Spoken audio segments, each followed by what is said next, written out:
Hello again. I'm guessing that some viewers might have seen the year 1925 in the title to this video and assumed that I got muddled up or was perhaps displaying the first symptoms of dementia. I mean, raising the colours in 1925 rather than 2025, surely some mistake. Except, of course, that there is no mistake. And looking at events in this country 100 years ago shows us how little has changed in some respects over the past century. Imagine this: a London borough whose council has been fiercely left wing for many years and resolutely refuses to fly the Union Jack above the town hall, even when everybody else in the country is celebrating some patriotic event. Imagine, too, that the MP for this district is a violently left-wing Asian who is opposed to everything which Britain traditionally stands for, and that he detests the sight of the Union Jack and believes it to represent racism and intolerance.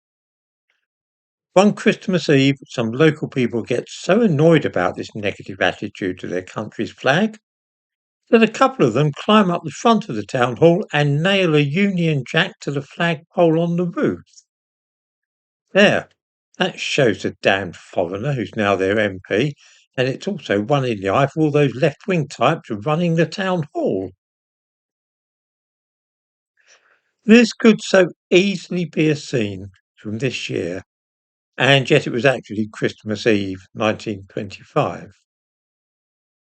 I rather suppose that a few viewers even knew that there was an Indian MP in London 100 years ago. Shapoorji Satlatvala was an Indian communist who was voted in as the MP for Battersea in 1922, just 4 years after the end of the First World War. He wasn't, by the way, the first Indian MP in the British Parliament. As long ago as 1892, Dadabhai Naoroji was elected for the Finsbury constituency in London. He wasn't a Christian and so refused to take the oath on the Bible. Sometimes people have the idea that black or Asian MPs are something new, that they suddenly appeared in the 1980s. It's not true. It, as I say, dates back to the 19th century, that kind of thing.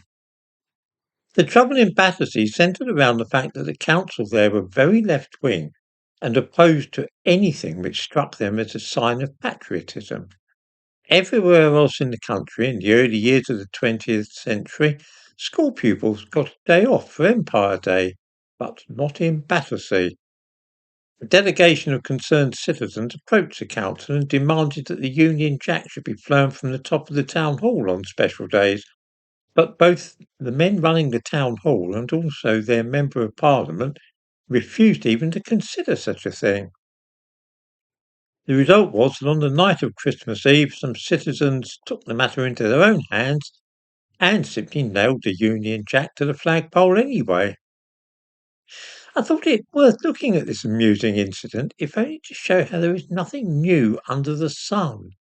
The things that we now see on the front pages of our newspapers have all been seen before in Britain, and the Raise the Colours movement is no more than the latest iteration of something which was being talked about angrily 100 years ago.